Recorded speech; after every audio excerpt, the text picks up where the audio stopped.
Hello viewers, Rana diary চ্যানেলের পক্ষ থেকে আমি পড়ি। আমাদের ভিডিওগুলো নোটিফিকেশন সবার আগে পেতে হলে নিচে থাকা সাবস্ক্রাইব বাটনটি ক্লিক করে পাশে থাকা বেল আইকনটি প্রেস করে রাখুন। আর আমাদের ভিডিওগুলোতে লাইক কমেন্ট শেয়ার করতে মোটেও ভুলবেন না। মামুনি, চলো বাবার কলেজে যাব আজকে। মীরা খুশিতে আত্মহারা। তাকে জামা পরিয়ে দেয় মিম। মায়ের মতো সুন্দর মীরা, সাজতে হয় না তাকে। ন্যাচারাল বিউটি সে, ছোট্ট পরি। নিজের গাড়ি করে আসছে কলেজের ক্যাম্পাসে গেটের ভিতরে। মীরা পিছনের সিটে বসে আছে, মিম ড্রাইভ করছে। গাড়ি থেকে মিম নেমে আসে। মীরা বসে থাকে গাড়িতে। কয়েকটি ভবন আছে এই ক্যাম্পাসে, সবগুলো প্রায় একই রকম। মিম রাফসানকে ফোন করে না। তিথি মিমকে দেখা মাত্রই রাফসানকে জানিয়ে দেয় মিম ক্যাম্পাসে এসেছে। রাফসান আসছিল তার কাছে। এর মধ্যেই মিম রাফসানের কথা জিজ্ঞাসা করে এক ছেলের কাছে। ছেলেটা নিলয়। তাকিয়ে আছে মিমের দেহের দিকে। নেশাগ্রস্ত চোখে মিমকে দেখেই যাচ্ছে। রাফসানের কথা শুনতে ওর মস্তিষ্কে আগুন জ্বলে ওঠে। খপ করে মিমের হাত ধরে ফেলে। তোরা ওই মাস্টারের কাছে কি পাইছিস বলতো? তোদের সেক্সি ফিগার কি ওই মাস্টার একাই ভোগ করবো নাকি? আমাদেরও তো অধিকার আছে। শক্ত করে চেপে ধরেছে মিমকে। মিম নিজেকে ছাড়িয়ে নিতে চাইছে। নিলয়ের শক্তির সাথে পেরে উঠছে না। ধস্তাধস্তিতে মিমের বুকের কাপড় সরে যায়। নিলয় তাকাতে পারে না। নিলয়ের বুকের উপর প্রবল স্রোতের গতিতে আঘাত করে রাফসানের পা। ছিটকে গিয়ে কিছুটা দূরে গিয়ে পড়ে নিলয়। মুখ ভরে রক্ত বমি করে ফেলে সেখানেই। গাড়ি থেকে নেমে আসে মীরা। রাফসান মিমের শাড়ির আঁচল তুলে দেয় বুকে। কুচি নষ্ট হয়ে গেছে, ঠিক করে দিচ্ছে। মাসুদ ঘটনা দেখে চলে আসে রাফসানকে কভার দিতে। নিলয়ের দুই বন্ধু পিছন থেকে রাফসানকে আঘাত করবে। তাদের সামনে এসে দাঁড়ায় মাসুদ আর তিথি। বুকে মুখে আঘাত করতেই তারাও পিছু হাঁটে। মুখ থেকে রক্ত নিয়ে বসে আছে নিলয়, সাথে তার বন্ধুরা। একজন মোবাইল বের করে নিলয়ের বন্ধুদের ফোন দেয়। রফিক, কোথায় যাচ্ছিস? নিলয়কে ক্যাম্পাসে মারছে কেউ। ফোন কেটে দেয় নিলয়ের বন্ধু। রফিক তড়িঘড়ি করে ক্যাম্পাসে ঢুকে তাদের স্টুডেন্ট গ্যাং নিয়ে। রাফসান মিমকে সাইডে সরিয়ে দেয়, মাথা নিচু করে দাঁড়ায়। শার্টের স্লিপ উপরে তুলে নেয়। রাগে স্তব্ধ হয়ে আছে রাফসান। মাসুদ রাফসানের স্তব্ধতা বুঝতে পারে।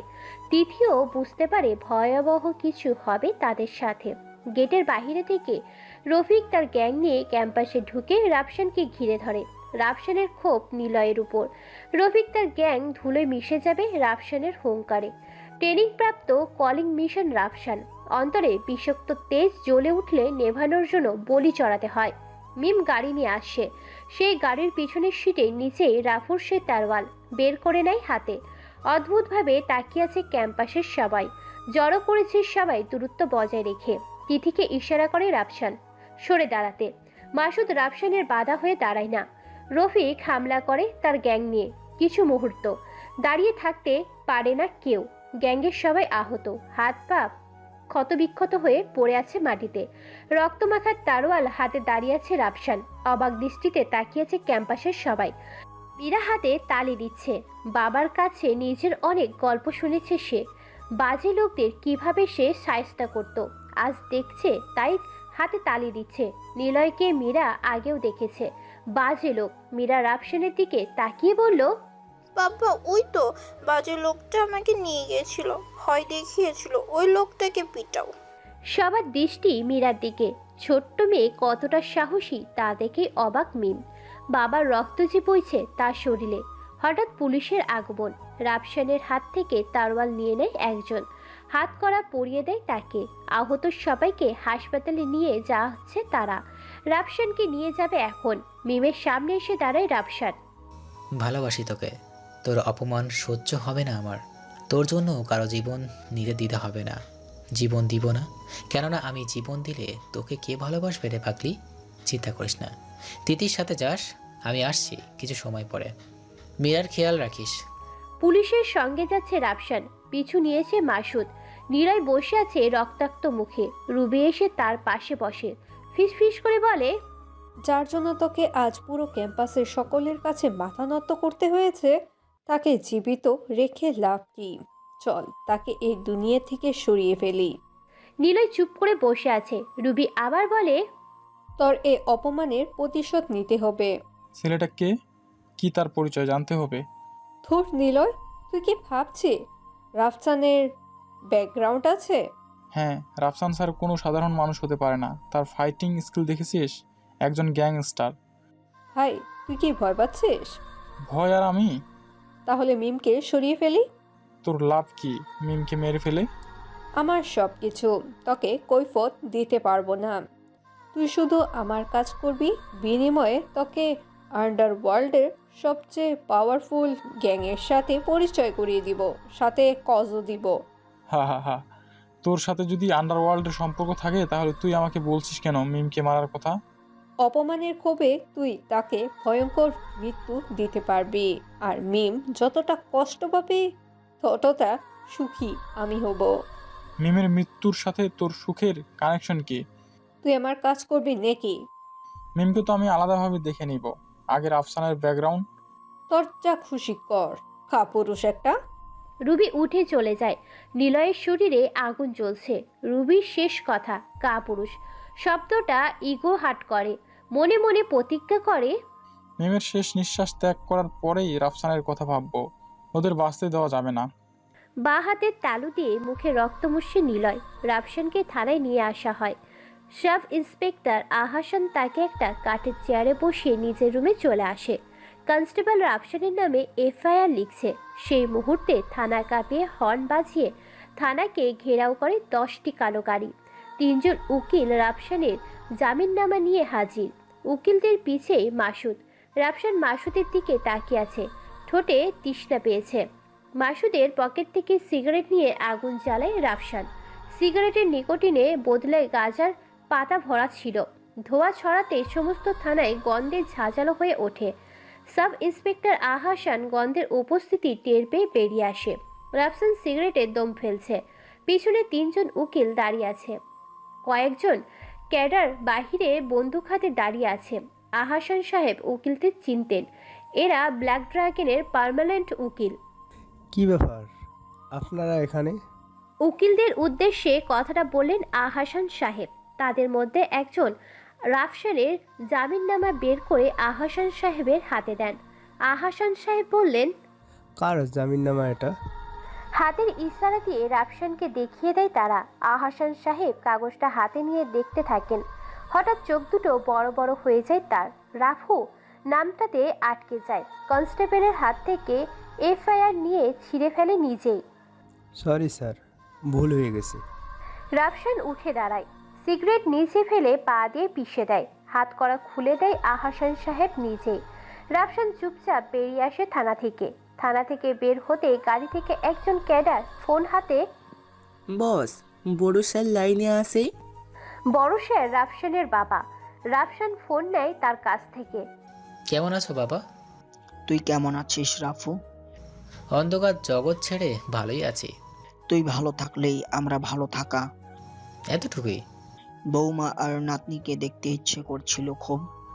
চলে এসো আমার বাসায়। আমি বের হতে পারছি না। কেন, কি হয়েছে তোমার? আমার অন্ধকার সাম্রাজ্যের আলো নিভে যাওয়া শত্রুর সাহস বৃদ্ধি পেয়েছে। আমার ব্ল্যাক ড্রাগনের উপর নজর পড়েছে কালো ছায়ার। বাবা, তুমি তৈরি করছো এক সাম্রাজ্য, সেটা তোমার হুঙ্কারই চলবে। তবে ভেঙে পড়লে চলবে না। আমার সাম্রাজ্যর নক্ষত্র তোর হুঙ্কার ছিল, সেটা নিভে গেছে। বাবা, রাখছি। ভালো থাকিস, সময় করে একটু আসিস। রাফসান দ্বিতীয় কথা বলেনি। ফোনটা দিয়ে চলে আসছে রাফসান। বাসায় যেতে হবে। মিম রেগে আছে। মাসুদ রাফসানের পাশে এসে দাঁড়ায়। রাফসান মাসুদের কাঁধে হাত রাখে। তুই বাংলাদেশে কি করছিস? তোর মৃত্যুর সংবাদ শুনছিলাম, বিশ্বাস হয়নি তাই চলে এসেছি। বেঁচে আছি, চলে যেতে পারিস। আমি যতটুকু জানি তোর উপর বিপদ ছায়া ঘুরছে। রাফু এখন অন্ধকার জগতের এক মৃত ব্যক্তির নাম। সবার কাছে মৃত হলেও মানুষটা জীবিত। আর তুই জানিস অন্ধকার জগতে মৃত মানুষেরও কত শত্রু। আমি কাউকে সুখী রাখার প্রতিজ্ঞা করেছি। অন্ধকার জগৎ তোকে সুখী রাখবে না রে। তোর বিজনেস কেমন চলে? রাফসান কথার টপিক চেঞ্জ করার জন্য মাসুদের ব্যবসায়ের কথা জিজ্ঞাসা করে। মাসুদ আনমনে অন্যদিকে তাকায়। এদেশে ড্রাগস সাপ্লাইং হচ্ছে এখন ভরা বাজারে। আর গোল্ড, ডায়মন্ড? এটা আজীবন থাকবে। বেশ ভালো। থাক, চললাম আমি। চলে যেতে চাই রাফসান।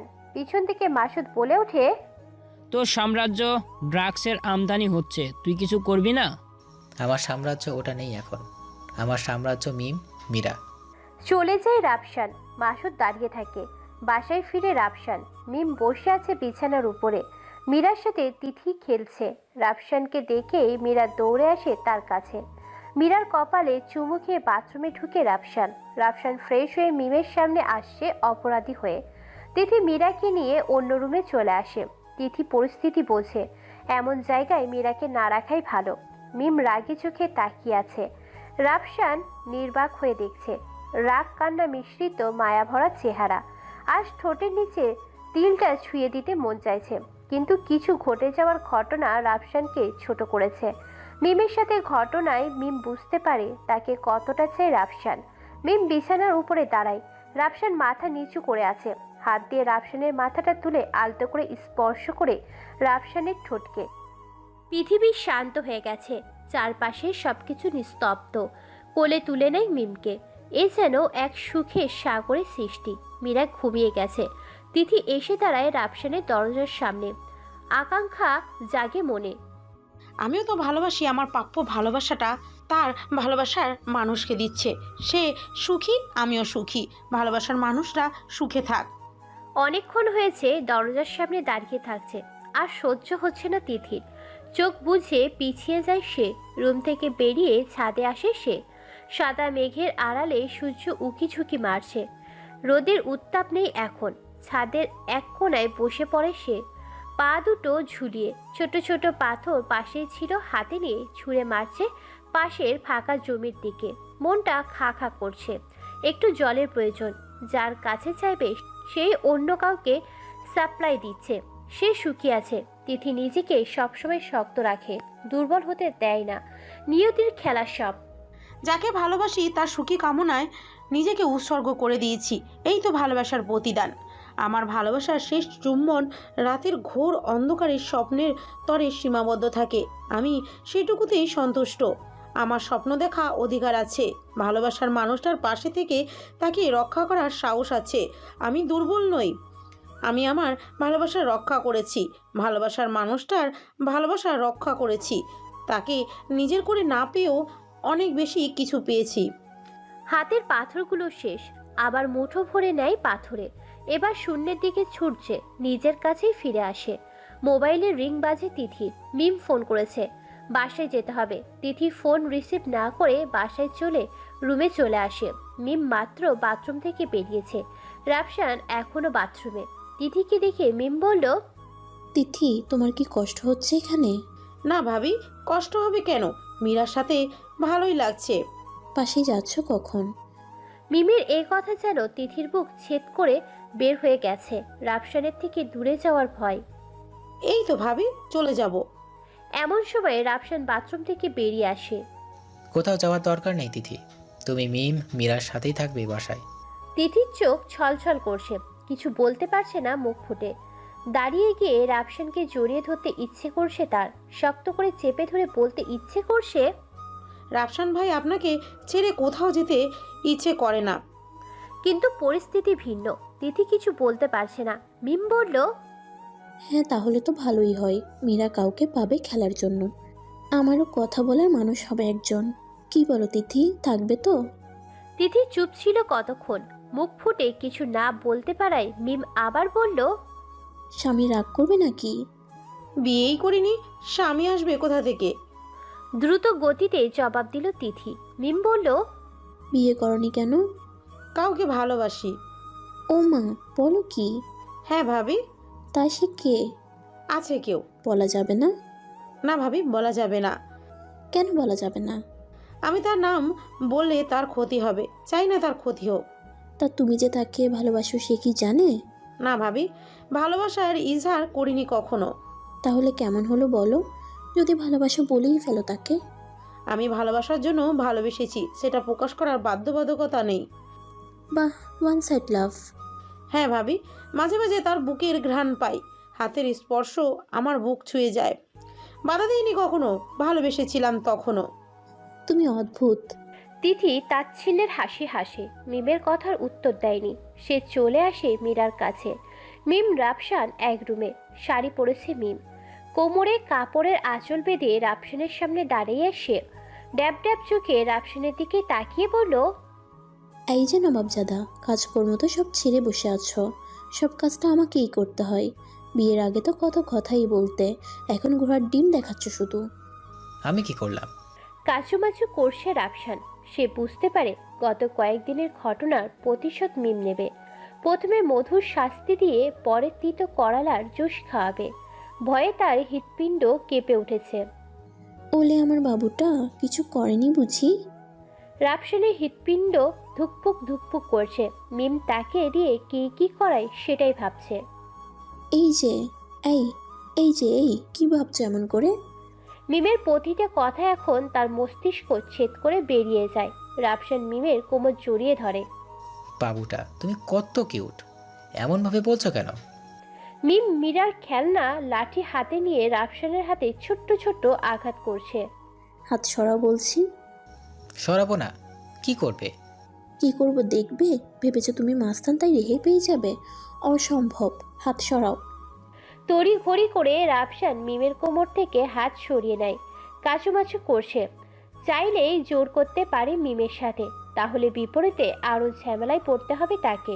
সে ভয়ে চুপচাপ সহ্য করছে রাফসান। আন্ডারগ্রাউন্ডের আতঙ্ক সে, সংসারে আতঙ্ক মিম।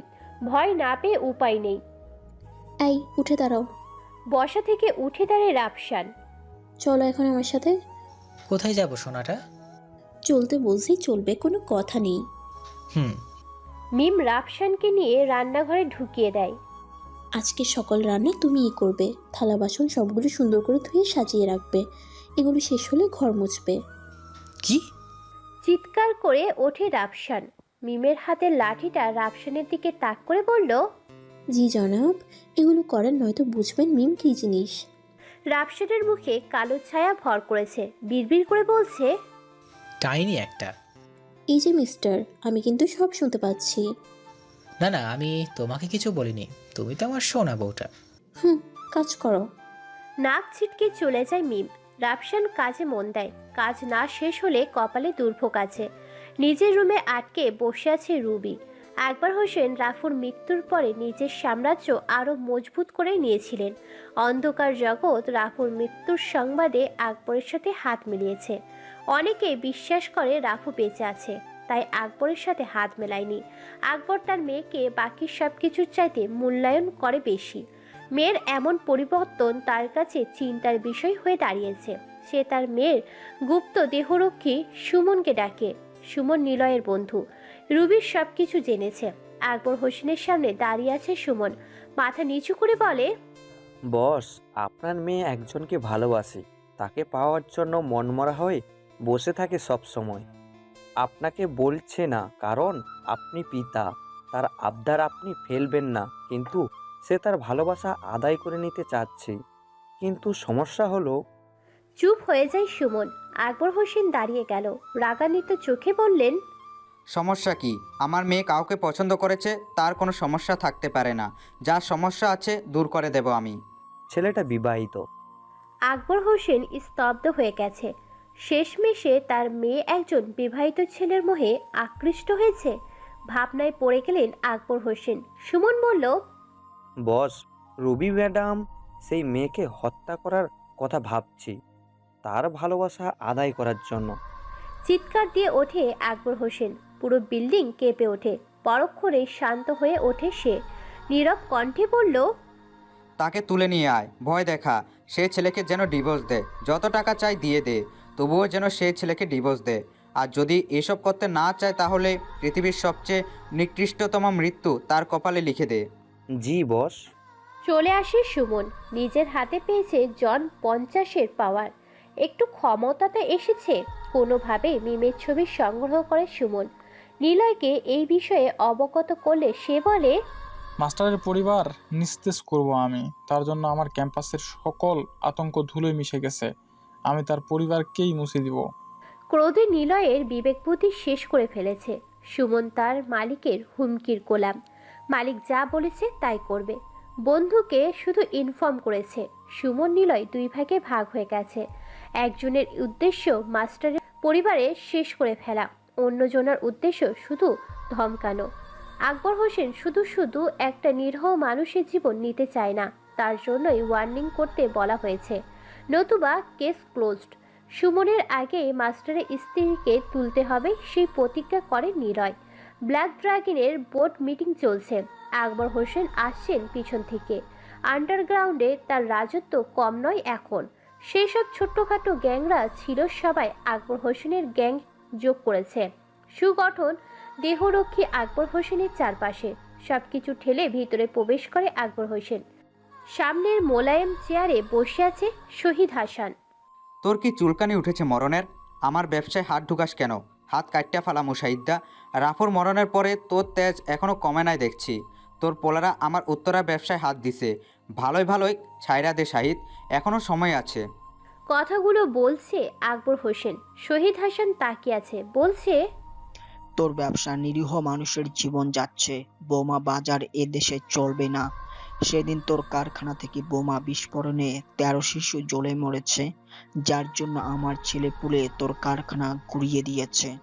তোর চুলকানি কমে নাই দেখতাছি, মরণের এত জলদি কিসে? সবে তো শুরু। শেষ করতে পারবি চুনোপুটি? বলেই পৈশাচিক হাসি হাসে শহীদ হাসান। চারুর ধরায় সে আকবর হোসেনের মুখের দিকে ধোঁয়া ছড়িয়ে বলে, অল্প পানির মাছ সমুদ্র, আসলে সেখানকার শিকারী মাছের শিকার হয়। সমুদ্র শান্ত, এর মানে এই নয় শিকারী শিকার করতে ভুলে গেছে। শিকারী পুঁটি মাছকে সুযোগ দিচ্ছে জীবন বাঁচিয়ে পালিয়ে যেতে। তোকেও সুযোগ দিচ্ছি, এখনো সময় আছে, শুধরে যাস। মনে রাখিস, শিকারীর শিকার আছে, তুই নিজেকে শিকারী ভাবিস না, গড়িয়ে যাবি। আকবর হোসেন তাকিয়েছে তার দিকে। কথা বলার সময় চোখ দুটো জলজল করছে, ঘুমন্ত সিংহে ঝাঁঝালো চোখ তীক্ষ্ণ দৃষ্টিতে আকবরের শরীরের আগুন জ্বালিয়ে দেয়।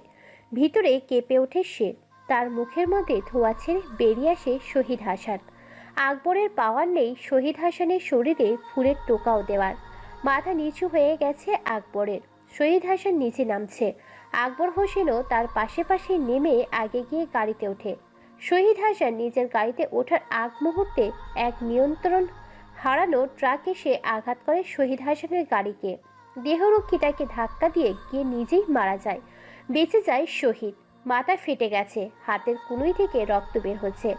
চারিদিকে হইচই। ট্রাকের ভিতরে ড্রাইভার ছিল না, রিমোটটা দিয়ে কন্ট্রোল করছে তাকে অন্য কেউ।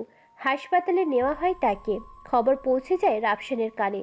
বাথরুমে মিমের কাপড় ধুয়ে দিচ্ছিল রাফসান। মিম কাজ করাচ্ছে তাকে দিয়ে। সংবাদ পাওয়া মাত্রই বেরিয়ে আসে রাফসান। চোখ ছলছল করছে।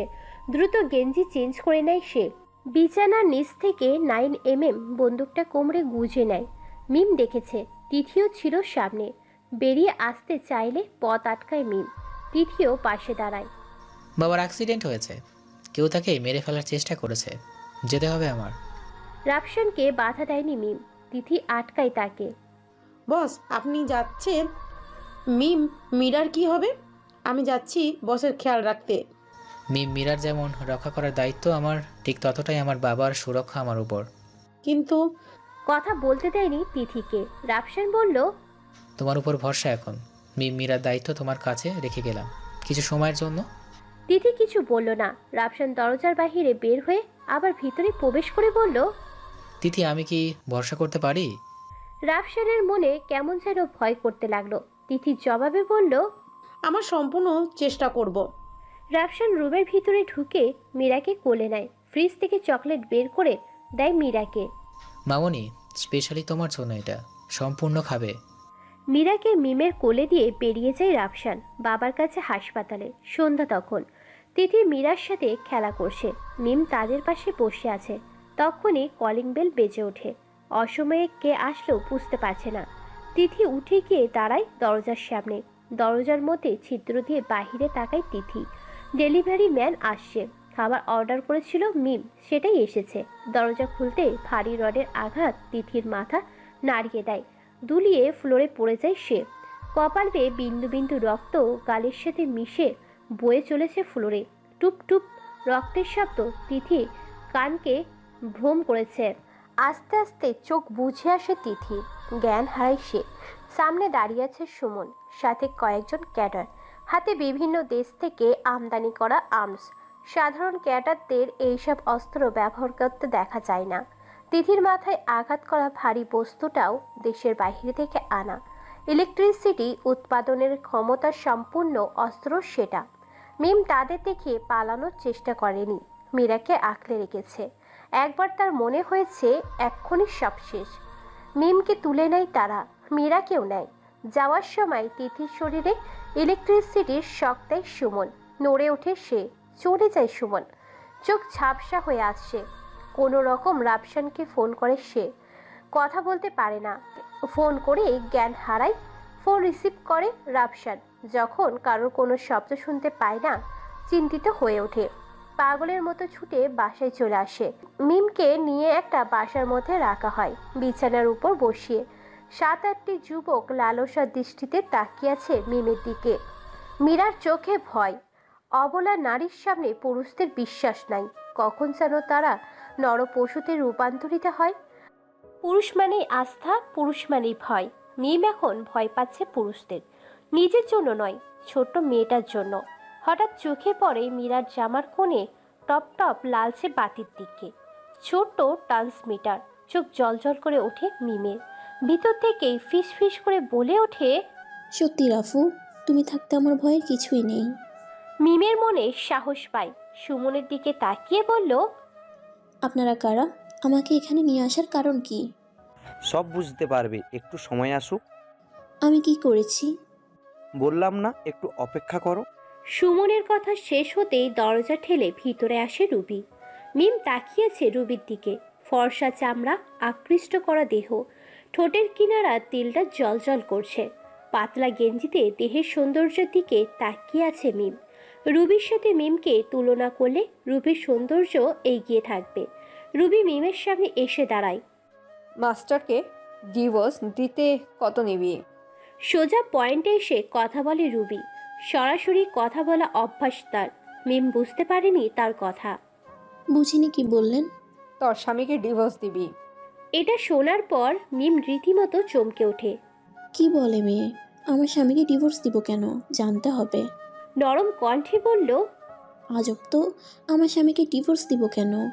তোর স্বামীকে আমি ভালোবাসি। রুবির কথায় হেসে ফেলে মিম। রুবির শরীরে আগুন জ্বলে ওঠে। রাগে গজগজ করতে থাকে। রুবির সব কিছু ক্ষমতা দিয়ে হাসিল করতে চায়, কিন্তু সব কিছু ক্ষমতার মেলে না। সেটা ভুলে গেছে সে। মিমের চুল মুঠি বদ্ধ করে নেয় সে। চিৎকার করে বলে, তুই রাফসানকে ডিভোর্স দিবি, এইটাই ফাইনাল। নয়তো তোর মেয়ে 3 বছর বয়স, যার তার উপর কুকুর লেলিয়ে দিব। জাস্ট ইমেজিং, 4-5টা নরপশু একসাথে। রুবিকে আটকে দেয় মিম। মিম বুঝতে পারে মেয়েটার সাংঘাতিক বেহায়া, নির্লজ্জ, নির্দয় হৃদয়ে ছোট্ট মেয়েটার দিকে নজর পড়েছে তার। মিম বুঝতে পারে ডিভোর্স দিলে তাদের এখান থেকে মুক্তি মিলবে। তবুও একটু ঘুরপাক খাওয়াচ্ছে রুবিকে। সে বলে, আমার স্বামীকে ডিভোর্স দিলে তোর লাভ কি? আমি তাকে আমার করে নিব। কিন্তু সে তো আমাকে ভালোবাসে। ভুল ভাবছিস। তুই যাওয়ার পর তোকে আর সে ভালোবাসবে না। কিভাবে? রুবি তার মোবাইল থেকে একটা ভিডিও বের করে। ইন্টারনেট থেকে ডাউনলোড করে গ্রাফিক দিয়ে মেয়েটার চেহারা মিমের চেহারা বানিয়ে দিয়েছে। চারপাশে এডিটিং একদম সত্যি লাইভ মনে হচ্ছে। বিশ্রী ভিডিও দেখে চোখ সরিয়ে নেয় মিম। রুবি বলে, তুই ডিভোর্স দিবি আর তোর স্বামীর মন ভাঙবে। এটা তোর সামনে দুটো অপশন আছে, 1 ডিভোর্স, 2 মৃত্যু। নিজেও মরবি, সাথে বাচ্চাটাকেও নিয়ে মরবি। আর ভিডিওটা দিয়ে বুঝিয়ে দিব তোর পরকীয়া পার্টনার তোকে খুন করেছে। প্রযুক্তি অনেক দূর এগিয়ে গেছে। মিম থমকে গেছে। মেয়েটা পাগল নাকি? ততক্ষণে রুবি মিমের চুল ছিঁড়ে ফেলেছে প্রায়। মিম বলল, আমার কি করতে হবে? মিমের কথা শুনে রুবি তাকে ছেড়ে দেয়। চুপ করে বলে, তুই তোর স্বামীর উপর রাগ দেখিয়ে চলে যাবি, তারপর ডিভোর্স লেটার পাঠিয়ে দিবি তাকে। নয়তো আমার লোকদের দেখেছিস, তারা তোকে সহ তোর মেয়েকেও চিবিয়ে খাবে। মিম অনুভব করে মেয়েটার মানসিক সমস্যায় ভুগছে, তার সাথে ঝামেলা করা যাবে না। মিম কাঁদতে কাঁদতে বলল, আপনি যা বলবেন আমি তাই করব, তবুও আমার মেয়ের কিছু করবেন না প্লিজ। বুদ্ধিমতী মেয়ে, কথা যেন মনে থাকে। জি ম্যাডাম, আপনার কথা মনে থাকবে। আজকেই আমি ওকে ছেড়ে চলে যাব বাবার কাছে।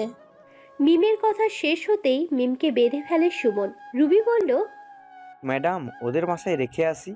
যা, পৌঁছে দিয়ে ওদের নজর রাখবি। জি ম্যাডাম। রুবি চলে যায়। সুমন তাদের গাড়িতে তুলে সাথের ক্যাডারদের বলল না আসতে, সুমন একাই পৌঁছে দেবে তাদের। সুমনের নজর মিমের দিকে ছিল। নিজের বসের সামনে তার হুকুম পালন করেছে, এখন যা খুশি করা যাবে তার সাথে। গাড়ি ছেড়ে সামনে চলে আসে। সুমন ফোন করে নিলয়কে। মাম্মা সুন্দরী পাখি তো আমার হাতেই, রাতে পার্টি হবেই। নিলয় খিলখিল করে হেসে উঠল। মাস্টারের কত তেজ দেখবো আজ। আমি আসছি, তুই অপেক্ষা করিস। নিলয় ফোন রাখে। উদ্দেশ্য তাদের পুরনো আড্ডা। মিম তাদের কথা শুনছে আর হাসছে। মৃত্যু তাদের ডাকছে, শুধু অপেক্ষা।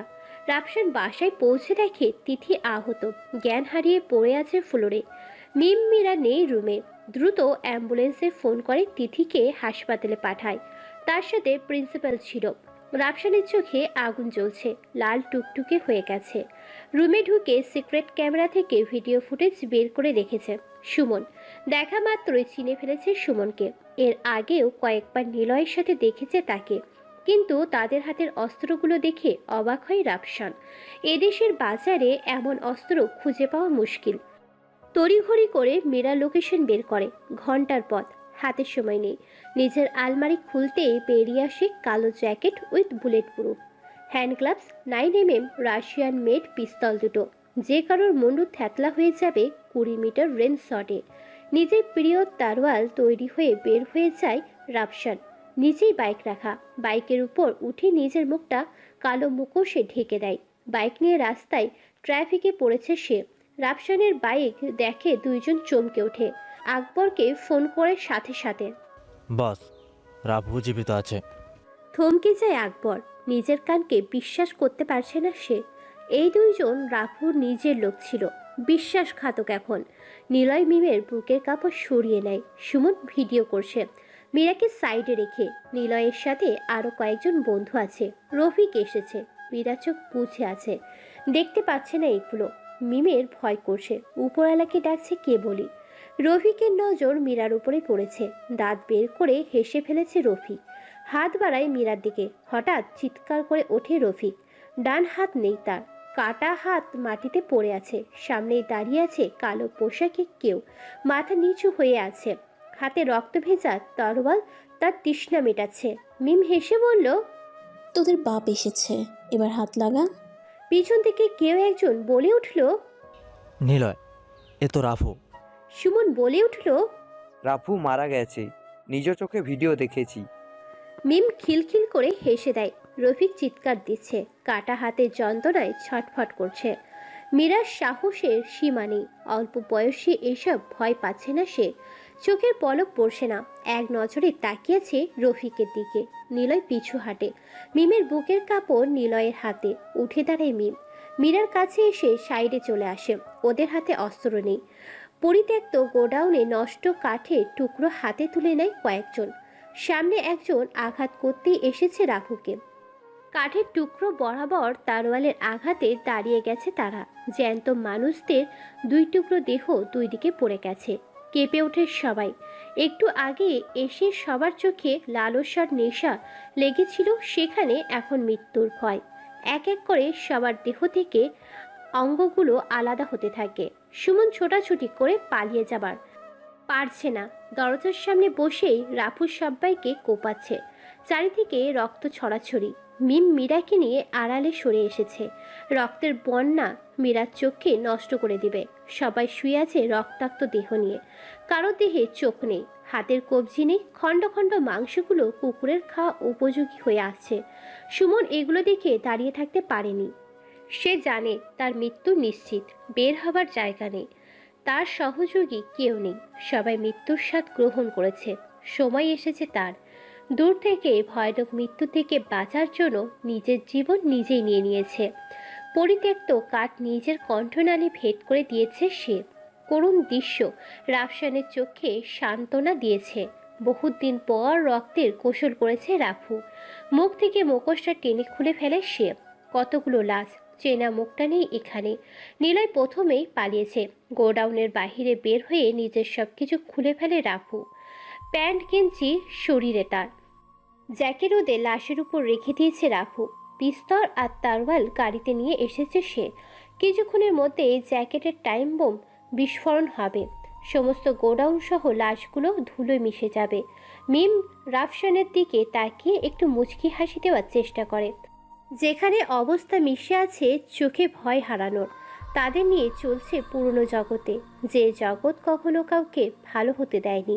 মিম বলে, আমাদের মেয়ের কি হবে? রাফসানের মুখে কথা নেই। মীরা ভয় পেয়ে আছে। শরীরে জ্বর আসছে তার। প্রচণ্ড ভয় পেয়ে গেছে সে।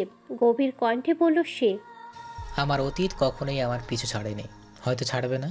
কিন্তু এটা একটা গেম হয়ে দাঁড়িয়েছে। মৃত্যু মিছিলে বেঁচে থাকার উপায় খুঁজতে হয়। কথা দিচ্ছি এই গেমের শেষটা তোমার হবে। রাফসানের শরীর দুর্বল লাগছে, মাথা ঝিমঝিম করছে।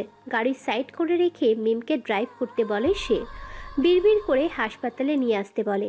মিম ঘাবড়ে গেছে। রাফসানের বলা হাসপাতালে নিয়ে আসে তাকে। মীরাকে আইসিইউতে রাখা হয়। রাফসানকে ঘুমের ওষুধ দেওয়া হয়। গ্লুকোজ দেওয়া হয়েছে তাকে। ওয়েটিং রুমে বসে আছে মিম। প্রিন্স এসে দাঁড়ায় মিমের সামনে। ভাবি, আপনি এখানে? মিম প্রিন্সকে চেনে না, তাই কথা বলল না। প্রিন্স বুঝতে পারে। সে আবার বলে, ভাবি, রাফু ভাইয়ের সিক্রেট গ্যাংয়ের সদস্য আমি। আপনাদের দেখে রাখার দায়িত্বে ছিলাম। তিথিকে এখানে রাখা হয়েছে, তাই এখানে আমাকে আসতে হয়েছে। তিথি ছিল আপনাদের সাথে, তাই আমরা নিশ্চিন্তে ছিলাম। কিন্তু যা হলো তা একটুও প্রত্যাশা করিনি। প্রিন্সের কথা শুনে মিম অন্যমনস্ক হয়ে বলল সে, তিথি কেমন আছে এখন? ভাবি বিপদমুক্ত আছে এখন। ওহ, চলো দেখা করে আসি। মিমকে নিয়ে প্রিন্স তিথির কাছে আসে। মাথার ব্যান্ডেজ করা, সুন্দর চুলগুলো হারিয়েছে সে। মিমকে দেখে একটু স্বস্তির নিঃশ্বাস ফেলে সে। বসেন ভাবি। মিমের ততটুকু খেয়াল নেই তিথির কথায়। কিছু ভাবছে সে। তিথি আবার বলল, ভাবি, রাফসান ভাই। ফ্যাল করে কেঁদে দেয় মিম। চোখ বেয়ে বিন্দু বিন্দু জল গড়িয়ে পড়ছে। তিথি ভয় পেয়ে ওঠে। ভাবছে তাদের কিছু হয়েছে। ঘামছে সে। মীরাকে লক্ষ্য করে, সাথে নেই। উত্তেজিত হয়ে বলল, ভাবি, মীরা। মিমের কান্না আরও বেড়ে যায়। তার কান্না দেখে তিথির চোখে জল আসে অজানা কারণে। মিমের কান্না ক্রমশ বাড়ছে। বাহির থেকে একজন নার্স ভিতরে আসে। সেও ব্ল্যাক ড্রাগনের ক্যাডার। তিথিকে চেনে সে। নার্স ভিতরে প্রবেশ করে মিমকে ঝাড়ি দেয়। এই মহিলা, এখানে বসে কান্না করছেন কেন? অসুস্থদের সমস্যা হচ্ছে। তিথি তড়িঘড়ি করে নার্সের নাম ধরে ডাক দিল, মেহরুবা। তিথি, বলো। এই মহিলা রাফুর স্ত্রী। এক মুহূর্তে যেন মেহরুবাকে কেউ ইলেকট্রিসিটি শক দিয়েছে। থমকে যায় সে। মিমের সামনে বসে পড়ে সে। ভাবি, মাফ করবেন আমাকে, চিনতে পারিনি আপনাকে। মিম কথা বলছে না। অনেকক্ষণ বসে রয়েছে চুপটি করে। 2 ঘন্টার পরে রাফসানের ফোন আসে মিমের ফোনে। রিসিভ করে না মিম। হালকা করে বসা থেকে উঠে রাফসানের কেবিনের দিকে চলতে শুরু করে। যাওয়ার আগে তিথিকে বলে, নিজের খেয়াল রেখো। রাফসান, মীরা এই হাসপাতালেই ভর্তি আছে। মীরার কথায় তিথির বুকটা ধুপ করে ওঠে। প্রিন্সের সাহায্য নিয়ে মিমের সাথে রাফসানের কেবিনে আসে। বসে আছে রাফসান, এখন সুস্থ। তিথিকে দেখে স্বস্তি মিলে তার। সবাই বসে আছে। মীরা ঘুমিয়ে আছে। শহীদ হাসান হাসপাতালে এসে তাদের নিয়ে যাচ্ছে বাসায়। অনেক বছর পর রাফু সে বাসায় যাচ্ছে। মীরার সাথে শিশু বিশেষজ্ঞ ডাক্তার নার্স রয়েছে। শহীদ হাসান তার নাতিকে হাসপাতালে রাখবেন না। বাসার সামনে অপেক্ষা করছে রাফুর সৎমা বোন আরিফা। রাফু যখন গতবার এসেছিল এখানে, পাশে দাঁড়িয়েছিল আব্দুল্লাহ, বিশ্বাসঘাতক ভাই। শেষে বাবার হাতেই ছেলের খুন হয়। নিয়তি ছিল এটা। বাসার মধ্যে আব্দুল্লাহর কোনো কিছুই নেই, সম্পূর্ণটা রাফুর। সৎ মায়ের সামনে দাঁড়ায় রাফু। অপরাধী চেহারা নিয়ে বলল, আপনার ছেলের ছবি নেই ঘরে? আমার ছেলে ছিল না। বিশ্বাসঘাতক কখনো আমার ছেলে হতে পারে না। মা, আমি ভুল করেছি। শহীদ হাসানের স্ত্রী চোখে জল টলমল করছে। রাফসান এই প্রথম তাকে মা বলে ডেকেছে। চোখ মুছে রাফুর মাথায় হাত বুলিয়ে বলে, কে বললো আমার ছেলে নেই? আমার ছেলে তো আমার সামনেই আছে, দাঁড়াও তোমাকে খাবার দিচ্ছি। হাসি মুখে চলে যায় সে। কষ্ট পাচ্ছে নীরবে, তবুও এই সুখ সহ্য করার মতো নয়।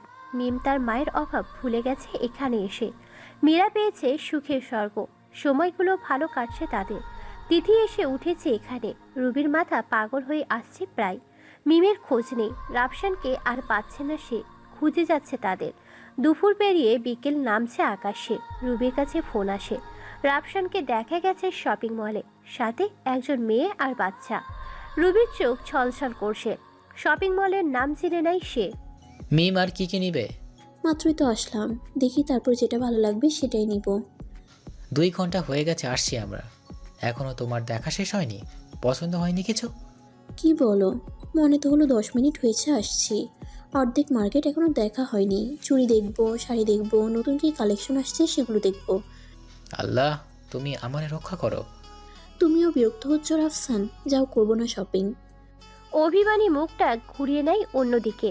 রাফসান মিমের মুখটা তার দিকে নিয়ে বলে, তুমি যত খুশি শপিং করো ঘুরে ঘুরে, আমার কোনো আপত্তি নেই বাবু। মীরা রাফসানকে তার ছোট আঙুল দিয়ে টুকটুক করে গোতা দিচ্ছে। রাফসান মীরার দিকে তাকাতেই মীরা বলল, বাবা তুমি আম্মুকে বাবু বলছো কেন? বাবু তো আমি, আম্মু তো আম্মু। তুমি আমার গুলোমুলুটা। আইসক্রিম খাবো আমি। আচ্ছা মামুনি, আমি তোমার আর তোমার আম্মুর জন্য আইসক্রিম নিয়ে আসছি। আমিও যাব, একসাথে বসে আইসক্রিম খাবো। চলো মামুনি। তাদের নিয়ে আইসক্রিম খেতে ঢুকে রাফসান। মীরা তার পছন্দের আইসক্রিম খাওয়া শেষ করেই বলল, মাম্মা বাথরুমে যাব। মিম তাকিয়েছে মীরার দিকে রাগী নজরে। রাফসান বলছে, মীরাকে কিছু বলবা না। তোমার মেয়ে তুমি নিয়ে যাও। না, আমি তোমার সাথে যাব মাম্মা। মিম বসে থাকতে পারেনি। মীরাকে নিয়ে লেডিস বাথরুমের দিকে যায়। রাফসানের চোখ আটকে যায় সামনে থেকে আসা মেয়েটার দিকে। কালো শাড়ি পরা মেয়েটা কোমরের দিকে জল করছে। নাভির নিচে থেকে শাড়ির কুচি এত সুন্দর করে দিয়েছে চোখ ফেরানো মুশকিল। কালো শাড়ি ম্যাচিং করে ব্লাউজ, চুড়ি, ঠোঁটের নিচে তিলটাই আটকে যায় রাফসান। ভারী দেহ, হাত কাটা ব্লাউজ। মোহের মধ্যে নেশা লেগে গেছে রাফসানের। পুরুষ সৌন্দর্যের পূজারী, সৌন্দর্যে তাদের চোখ আটকাবে। নেশায় ডুব দেওয়ার বারণ। রাফসান সৌন্দর্যে আটকে গেছে। মেয়েটার সামনে এসে দাঁড়ায়। পর মুহূর্তে বুঝতে পারে এটা রুবি। চোখ নামিয়ে বলে, সুন্দর লাগছে আজ তোমাকে। Thank you sir. দাঁড়িয়ে আছো কেন? বসো। জি স্যার, বলছি। ভালো সময় এসেছো, আমার মিসেসের সাথে দেখা করে যাবে। রুবি দেখছে মিম মেয়েরা পেছন থেকে আসে। রুবি চালাকি করে। স্যার উঠি, আজকে কাজ আছে। দাঁড়িয়ে যায় রুবি। রাফসানও দাঁড়িয়ে যায়। রুবির সাথে সাথে তার নরম ঠোঁট রাফসানের ঠোঁটে মিশিয়ে দেয়। থমকে যায় সময়। রুবির লোক মিম মীরার মুখ চেপে ধরে বাহিরে টেনে নিয়ে যায়। রাফুর চোখ বড় বড় হয়ে যায়। রুবির পিছনের আয়নাটা বারবার বাহিরের সম্পূর্ণ দৃশ্য স্পষ্ট দেখাচ্ছে। নিজের আলিঙ্গন থেকে মুক্ত করে তার ঠোঁট। কোমর থেকে পিস্তলটা বের করে তাক করে রুবির ক্যাডারের দিকে। রাফসানের দিকে তাকিয়ে আছে রুবি। মনের মধ্যে একটা প্রশ্ন উকিঝুঁকি মারছে। কে ইনি? সাধারণ মানুষ নাকি অদ্ভুত ভয়ানক কেউ? রাফসানের পিস্তল থেকে বুলেট ছুঁতেই মুখ থুবড়ে পড়ে মিমের মুখ চেপে ধরা ক্যাডার। রুবি অবাক। নিখুঁত নিশানা। আস্তে করে রুবি সরে দাঁড়ায় সেখান থেকে। তিথি তার গ্যাং নিয়ে ঘিরে ধরে রুবির পাঠানো ক্যাডারদের। রাফসান বাহিরে হয় শপিং মল থেকে। এক হাতে পিস্তল, অন্য হাতে মিমের ব্যাগ। রোম্যান্টিক মস্তান। মীরাকে নিজের কাছে টেনে নেয় মিম। ঘামছে মীরা। মিম কথা বলছে না। মুখ থুবড়ে পড়ে থাকা লাশটা সরিয়ে ফেলে প্রিন্স। তিথি রুবির ক্যাডারদের আটক করে গাড়িতে তুলে নেয়। জনসম্মুখে তাদের শাস্তি দেওয়া যাবে না। মৃত্যুর চিৎকারে সাধারণ মানুষ হৃৎপিণ্ড নষ্ট হয়ে যাবে। রক্তের ঘ্রাণে মাতাল হয়ে উঠবে তারা। খুনের নেশায় ডুব দিবে তারা, যেটা কখনোই রাফু চাইছে না। তিথি চলে যাওয়ার পরে রাফসান মিমের হাত ধরে। নিজের হাত ছাড়িয়ে নেয় মিম। মীরার হাত ধরে মিম বলল, মেয়েটা কে? কোন মেয়েটা? যার সঙ্গে লেপটে ছিলি সে মেয়েটা। বুঝলাম না তোমার কথা মিম। মিমের শরীরে রাগ গজগজ করছে। তুই এখন বুঝবি কেন? আমি তো পুরনো হয়ে গেছি, আমাকে এখন আর ভালো লাগবে না। তোর তো নতুন নতুন চাই, আমারটা পুরানো হয়ে গেছে। মিমের কথা শেষ হতেই রাফসান মিমের গালে থাপ্পড় লাগিয়ে দেয়। লাল হয়ে গেছে গাল। রাফসান বলল, মেয়ের সামনে এগুলো কি বলছিস? তুই কীরকম জানতে হবে না? সেদিন তোর প্রেমিকা আমাদের তুলে নিল তোকে পাওয়ার জন্য। একটুর জন্য আমি আমার মেয়েকে হারাইনি, আজকে আবার অন্য একটা মেয়ে। কত মেয়ে লাগে তোর ভাই? ভালো থাকিস, রোজ নতুন মেয়ে নিয়ে সুখে থাকিস। আমি আমার মেয়ের জীবন নষ্ট করতে পারি না। তুই মাস্তান ছিলি, আছিস, থাকবি। মাস্তান কখনো ভালো বাবা হতে পারে না। মিম চলে যায় রাফসানের সামনে থেকে। মীরাকে নিয়ে অনেক দূর চলে যাবে। কালো ছায়া লাগতে দিবে না তার শরীরে। শহীদ হাসানের বাড়ি আসে প্রথমে। সেখানে নিজের পাসপোর্ট ছিল, তা নিতেই এসেছে মিম। রাফসান বুঝতে পারছে না কি করা উচিত তার। মাথার চুল ছিঁড়তে মন চাইছে তার। সিএনজি নিয়ে তিথির কাছে চলে আসে রাফসান। আটককৃত ক্যাডারদের মুখ থেকে তিথি জানতে পারে তারা আকবর হোসেনের গ্যাংয়ের ক্যাডার।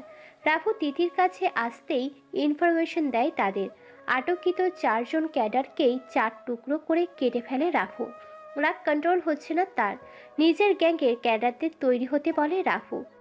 আকবরের সামনাসামনি হতে হবে। তিথি, প্রিন্স, শিমুলকে নিয়ে তাদের গ্যাংয়ের বেস্ট শার্প শুটার টিমকে তৈরি করে। 10 জনের একটি টিম। সবাই ব্ল্যাক ড্রাগনের কোড হাউস করে, নিজস্ব পোশাক পরে, কালো জ্যাকেট, হেলমেট সব ম্যাচিং করা। রাফসান তার নৃশংসিত প্রকৃত কালো জ্যাকেট তাওয়ালে নিয়ে বের হয়। সাথে 10 ক্যাডার, 2টো মিশন গান যোগ করা গাড়ি চলছে সামনে। দিনের আলোয় রাফুর গ্যাং দেখে থমকে গেছে শহর। প্রশাসনের কর্মকর্তা ফোন করেন শহীদ হাসানের কাছে। আপনি যে দিনের আলোয় এমন চলাফেরা করছেন, আমরা কিন্তু অ্যাকশন নিতে বাধ্য হব। তার কথা শহীদ হাসান বুঝতে পারেনি। সে বলল, কি বলছেন আপনি? আমার কোন কাজটা আপনার প্রশাসনের বিরুদ্ধে গেছে? রাস্তা ব্লক করে আপনার গ্যাংয়ের ক্যাডারদের উপস্থিতি দেখা যাচ্ছে। স্যার, আমি তো এই কাজ সম্পর্কে কিছু জানি না। দেখুন শহীদ সাহেব, আপনাকে ওয়ার্নিং করছি, যত তাড়াতাড়ি সম্ভব তাদের রাস্তা থেকে সরিয়ে ফেলুন। শহীদ হাসানের পিছন থেকে নিজাম বলল, বস, রাফু আকবরের সামনাসামনি হতে যাচ্ছে। ফোনের ওপাশ থেকে কথাটা শুনে কেঁপে ওঠে সে। টেবিলের উপর গ্লাস ভর্তি পানি ঢকঢক করে খেয়ে নেয় সে। সম্পূর্ণ শহরে প্রশাসন তার হাতের মুঠোয়, তবু সে রাফু নামটার প্রতি দুর্বল। তার ডান হাতের ক্ষত স্থান এখনো পূর্ণ হয়নি। সে বলে উঠল, শহীদ সাহেব, একটু দেখুন গন্ডগোল যেন না বাঁধে। রাফুকে বলবেন না যে আমি ফোন করেছিলাম। সে শেষবার বলেছিল আমি যেন আপনাকে না বিরক্ত করি। আচ্ছা, আমি দেখছি। ফোন রেখে দেয় শহীদ হাসান। গন্ডগোল হবে তা কনফার্ম। মিম সোফায় বসে কথাগুলো শুনছে। বাসায় এসেছিল তার সব কিছু নিয়ে চলে যাওয়ার জন্য, কিন্তু রাফুর মা যেতে দেয়নি মিমকে। তার একটাই কথা, রাফু না আসা পর্যন্ত এই ঘর থেকে একটা পিঁপড়াও বাহিরে বের হতে পারবে না। মিমের মন কঠিন করেছে, কিছু বলেনি এসব শুনে। মিম বুঝেছে তার হঠাৎ এত ভায়োলেন্স হওয়ার কারণ। বারবার তাদের উপর অ্যাটাক। মিমের রাগ করার সব মিলিয়ে রাফুর মস্তিষ্কে স্নায়ুকোষ যুদ্ধ করা শুরু করে দিয়েছে। আকবর হোসেন তার বিজনেস পার্টনারদের সাথে মিটিং করছিল অফিস রুমে। রাফসান এসে তার অফিসে হামলা করে। মেশিন গান গিয়ে গেটের গার্ডদের মুহূর্তেই কাবু করে সে। বুলেট প্রুফ জ্যাকেটধারী স্কোয়াডার রাফুর সামনে, রাফুর মাঝে। সামনে যা আসছে গুড়িয়ে দিয়ে যাচ্ছে তারা। পাশের বিল্ডিংগুলোতে স্নাইপার হাতে নিশানা ঠিক করে রাখছে রাফুর ক্যাডাররা। পুরো বিল্ডিং এখন রাফুর হাতে। মিটিং রুমের দরজার আওয়াজ শুরু হয়। আকবর হোসেনের হাত দুর্বল হয়ে পড়েছে। হঠাৎ গোলাগুলির শব্দে দুর্বল করে দেয় তাকে। দরজা ভেঙে ভিতরে ঢুকে রাফু। সবাই দাঁড়িয়ে আছে। রাফু এসে দাঁড়ায় তাদের সামনে। আকবরকে? আকবর রাফসানকে দেখেছে, তাই চিনতে অসুবিধা হয়নি। একসময় তার তাণ্ডবের কথা লোকমুখে শুনেছে। আর সামনে রাফসান নিজে দাঁড়িয়ে আছে। চোখ তুলে কথা বলার সাহস হারিয়ে ফেলেছে সে। একসময় এই আকবর শহীদ হাসানের সাথে রাফসানের মৃত্যুর কথা বলে, হুমকি দেয় তাকে। রাফসান কর্কশ গলায় বলল, আকবরকে সামনে এসে দাঁড়া। আকবরের 2 জন ক্যাডার পিস্তল বের করতেই পেছন থেকে গ্লাস ভাঙার শব্দ হয়। লুটিয়ে পড়ে তারা, মাথা থেতলে গেছে। আকবর তাকায় গ্লাসের বাহিরে। স্নাইপার হাতে দাঁড়িয়ে আছে প্রিন্স, তিথি আর 20 জনের মতো। 3-4 জন পেট হালকা করে ফেলেছে সেখানে। আকবর রাফুর সামনে আসে। তুই আকবর? শালা ভিতর টিম, তুই আসছিস আমাকে খুন করতে, আমার পরিবারের দিকে নজর দিয়েছিস, আমাকে খুন করতে চাচ্ছিস তুই। ভালো, কিন্তু আমার পরিবারের দিকে নজর দিয়ে ভুল করেছিস আকবর। আমি তোর পরিবারের উপর হামলা করাইনি। আকবরের কথা শেষ করতেই তার থুতনি চেপে ধরে রাফসান। আমার উপর হামলা করিয়েছে কে? আমার স্ত্রী সন্তানকে তুলে এনেছে কে? সুমন, তোর লোক ছিল, তোর ঠিকানায় পাঠিয়ে দিয়েছি। আমাকে খুন করতে চাচ্ছিস কেন? ক্ষমতা হাসিল করার জন্য। এই তোর ক্ষমতা? হো হো করে হেসে দেয় রাফসান। দু হাত মেলে পিছু সরে দাঁড়ায় রাফসান, বলে, এটা আমার রাজত্ব, এইখানে আমার দিকে চোখ তুলে তাকানোর সাহস নেই কারো। তোর ক্ষমতা চাই, দেখ এটাই আমার ক্ষমতা, আমার রাজত্বে আমার নিয়ম চলবে। তোর সাহস কিভাবে হয় আমার কলিজায় আঘাত করা? সামনে এগিয়ে আসে রাফু, পিস্তলের নলটা আকবরের মুখে ঢুকিয়ে বলে, একটা বুলেট, তোর ক্ষমতা শেষ। ভয় তৈরি কর, ক্ষমতা আপনা আপনি চলে আসবে। আর এই রাজত্বে ভয়ের নাম রাফু। তোকে মারছি না, তোকে শাস্তি দিব, চোখ তুলে তাকানোর শাস্তি। আকবর হোসেন বাঁশের তৈরি টুপিকে ইউজ করে। টেবিলের উপর পরিত্যক্ত টুপি পড়ে আছে, সেটা হাতে নেয় রাফু। পিছন থেকে চারজন এসে আকবরের হাত পা শক্ত করে চেপে ধরে। বাম চোখের ভিতরে ছোট্ট টুপিকে ঢুকিয়ে দিয়ে হালকা ঘুরিয়ে উপড়ে ফেলে চোখ। আকবর চিৎকার করে সমস্ত বিল্ডিং কাঁপিয়ে ওঠে। উপড়ে ফেলা চোখ আকবরের হাতে দিয়ে বেরিয়ে আসে রাফু। আকবর ছটফট করছে। তার সহকর্মী তাকে হাসপাতালে নিয়ে যায় এই মৃত্যু যন্ত্রণা থেকে মুক্তি দিতে। রাফু বাসায় আসে ক্লান্ত শরীর নিয়ে। বাসার মূল দরজা ঠেলে ভিতরে ঢুকেই দেখে মিম বসে আছে সোফায়, তার ব্যাগ গোছানো। মেয়েকে নিজের কোলে উপর বসিয়ে রেখেছে। রাফসানের হাতে মুখে রক্ত লেগে আছে। মিম তাকে দেখে তার মাকে বলল, আপনার ছেলে এসেছে, এখন আমি চললাম। আপনার ছেলেকে বলে দিয়েন তার যত শুভাকাঙ্ক্ষী আছে তাদের নিয়ে সংসার বাঁধতে। আমি তার সাথে সংসার করতে পারবো না। ডিভোর্স লেটার পাঠিয়ে দিব, বলে দিয়েন আপনার ছেলেকে। রাফসান শুনেছে মিমের কথা, কিছু না বলে হাতে লেগে থাকা রক্ত মিমের আঁচলে মুছে নেয়। চিৎকার করে বলে, মা, ক্ষুধা লেগেছে, খেতে দাও। আচ্ছা বাবা, তুই একটু অপেক্ষা কর, আমি বেড়ে দিচ্ছি। হাতটা তো ধুয়ে নে। পিছন থেকে বাবা বললেন কথাটা।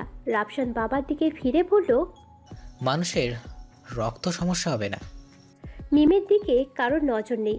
মিম কেমন যেন করে উঠল। কি হচ্ছে এসব? রাফসান এবার একটু জোরেই বলল, আকবরের চোখে উপড়ে দিয়েছি। আমার মেয়ের দিকে তাকানোর শাস্তি। আমার মেয়েকে যদি কেউ আমার থেকে আলাদা করে না। আসছে আমাকে ভয় দেখাতে। বাবা বলে দিবেন আপনার ছেলেকে, আমি এসবে ভয় পাই না। শহীদ হাসান হাসছে। মিম সোফা ছেড়ে উঠে টেবিলের কাছে আসে। রাফসানের রক্তমাখা হাত এক চোখ পানি ঢেলে ধুয়ে দেয়, তারপর খাওয়া শুরু করে সে। মিম আবার এসে সোফায় বসলো, বাবার দিকে তাকিয়ে বলল, বাবা উকিল ডাকুন, আপনার ছেলেকে ডিভোর্স দিব। সাইন করার জন্য হাত থাকবে না। আমি গন্ডারের কথাই ভয় পাই না বাবা, বলে দিবেন। মিমের কথা শুনে কেউ কিচ্ছু বলল না। তার গলা শুকিয়ে আসছে বারবার। শালা লাল বাদর, হনুমান, খচ্চর একটা। মেয়েদের চুমো খাবে, কিছু বললেই ভয় দেখাবে। আমি ভয় পাই না, আমি ভয় পাই না। বলতে বলতে নিজের রুমে চলে আসে মিম। সুটকেস থেকে জামা কাপড় ছুঁড়ে মারছে বিছানার উপর। হাতি, মোটা চামড়ার বাদর, শালা বদমাইশ। যদি পারতাম না তোকে আমি কুচি কুচি করে কিমা বানিয়ে খেয়ে ফেলতাম। আল্লাহ, কোন শাকচুন্নির কবলে ওই হারামজাদাই পড়ছে। একটু রক্ষা করো, ওই বানরটাকে কুচি কুচি করে কাটবো। চিৎকার করে কথাগুলো বলছে মিম। বাসার সবাই শুনছে কথাগুলো। মীরা বাবার কাছে আসছে না, সোফায় বসে দাদার সাথে খেলছে। মীরা বাবা পাগল, বাবার কাছ থেকে দূরে যাবে না। মিম প্রচণ্ড রেগে আছে। রুবি কিস দেওয়ার পিছনে কি মিমকে দেখানোর কোনো মতলব ছিল নাকি? কথাটা হঠাৎ মাথায় আসে রাফসানের। কিন্তু মিম আরও একটা কথা বলেছিল, সেদিন কিডন্যাপ করেছিল তাকে এক মেয়ে, তার ভালোবাসা আদায়ের জন্য। কিন্তু সে মেয়েটা কে? রাফসানকে ভাবাই কথাটা। কি করবে এখন? যদি আকবর করে থাকে, সে আর মীরার দিকে স্বপ্নেও তাকাবে না। নিলয়কে খুঁজে পায়নি, পাওয়া গেলে অবশ্যই কিছু জানা যেত। রাফসান চিন্তিত মিমকে নিয়ে। তার রাগ ভাগানো সহজ নয়। শত চেষ্টার পরেও যখন হাত ছুঁতে পারে না, রাফসান তখন কেঁদে দেয় বাচ্চা ছেলেদের মতো। তবুও তার অভিমান কমে না। রাফসানের খাওয়া শেষ হলে মিমের সামনে যাওয়ার সাহস করে। মিম রুমে বসে আছে। রাফসান রুমের ভিতরে আসতেই মিম চিৎকার করে বলল, এদিকে আয় লাল বাদর, তোকে আমি কুচি কুচি করে কাটবো। মিমের পাশে রাফসানের প্রিয় তারওয়াল। রাফসান দাঁড়িয়ে গেছে। মিম আবার বলতে লাগলো, ভয় পাচ্ছিস কেন? কাছে আসবি না? হ্যাঁ, আমি কাছে চাই আর তুমি আমাকে কিমা বানাও। আমার কাছে আসবি কেন? তোর তো প্রেয়সীর অভাব নাই। তুমি ভুল বুঝছো মিম, ওটা আমার কলেজের স্টুডেন্ট ছিল। রাফসানের মুখে স্টুডেন্টের কথা শুনতেই মিমের চোখ কপালে ওঠে। নিজের বুকে নিজের থাপ্পড় দিতে দিতে বলে, আল্লাহ, ও আল্লাহ গো, আমারে নিয়ে যাও। এ হারামি আর আমার নাই আল্লাহ, নয়তো এইসব শাকচুনিদের উঠাই নেও। রাফসান ফ্যাল ফ্যাল করে তাকিয়ে আছে মিমের দিকে। মেয়েটা পাগল হয়ে গেছে। বোঝানোর চেষ্টা করে তাকে। দেখো মিম, তুমি যা দেখছো সব সাজানো ছিল হয়তো তোমার আমার সম্পর্ক বিচ্ছেদের জন্য। মেয়েটা আমাকে অনেকবার প্রপোজাল দিয়েছে, না করে দিয়েছি। হঠাৎ এমন করবে বুঝতে পারিনি আমি। তখন কিসটা আমি করিনি, সে করেছিল। মাঝে মাঝে চোখ যা দেখে তাও ভুল হতে পারে। বিশ্বাস করো মিম, তোমার ঠোঁট ছাড়া আমি অন্য কোনো মেয়ের ঠোঁট স্পর্শ করিনি। রাফসানের কথাগুলো শুনে মিম মনের ভ্রান্তি একটু হলেও লাঘব হয়। তুমি আমার সামনে থেকে যাও এখন, নয়তো খারাপ কিছু হয়ে যাবে। কিন্তু তোমাকে যেতে বলেছি রাফসান, চোখের সামনে যেন না দেখি তোমাকে। আচ্ছা বাবা, যাচ্ছি, তুমি কিছু খেয়ে নিবে। রাফসান বেরিয়ে আসে তার রুম থেকে।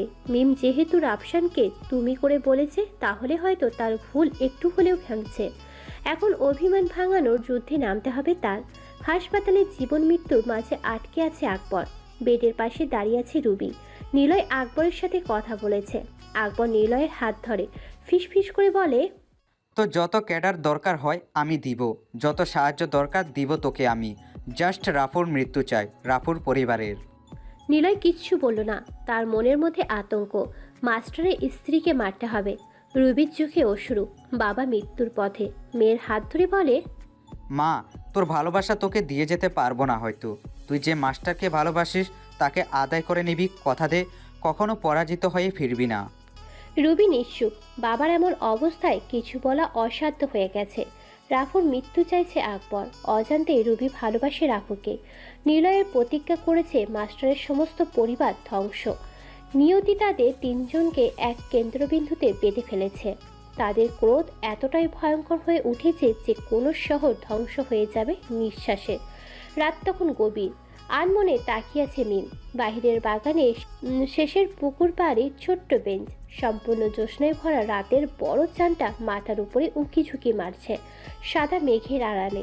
হঠাৎ পিছন থেকে কে যেন চিৎকার করে বলতে লাগলো, আইসক্রিম লেলো আইসক্রিম, ফুচকা লেলো ফুচকা, মালা আছে মালা, বকুল ফুলের মালা, হরেক রকমের ফুলের মালা, লো ভাই লো, একের ভিতর সব।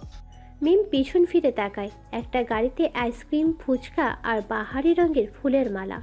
মিম তাকিয়ে আছে। হালকা আলো এসে গাড়ির উপর পড়ছে। মিমের চোখ বড় বড় হয়ে গেছে। রাফসান ঠেলছে গাড়িটা আর চিৎকার করে বলছে কথাগুলো।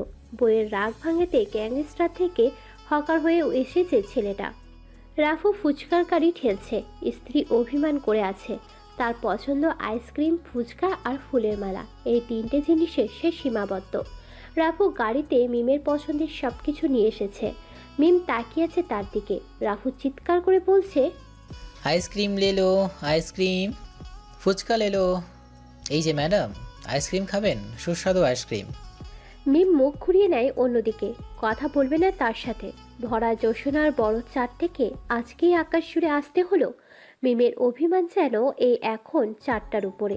সমস্ত রাগ সে চাঁদের আলোয় বিছিয়ে দিয়েছে। এক মুঠো অভিমান মন জুড়ে অপেক্ষা করছে। কিছু স্পর্শ, কিছু পাকলামির। মিমের গাল ফুলিয়ে রেখেছে। রাফু কাণ্ড দেখে হাসবার উপক্রম হয়েছে তার। মুখ চেপে রেখেছে কষ্ট করে। এই যে ম্যাডাম, আপনার জন্য স্পেশাল ফুচকা আছে, খাবেন? আসেন, নয়তো সব কিছু মিস হয়ে যাবে। এই যে ম্যাডাম শুনুন, আজকে সব কিছু ফ্রি দিচ্ছি, আসুন বসুন, খেয়ে যান। না, কাজ হচ্ছে না।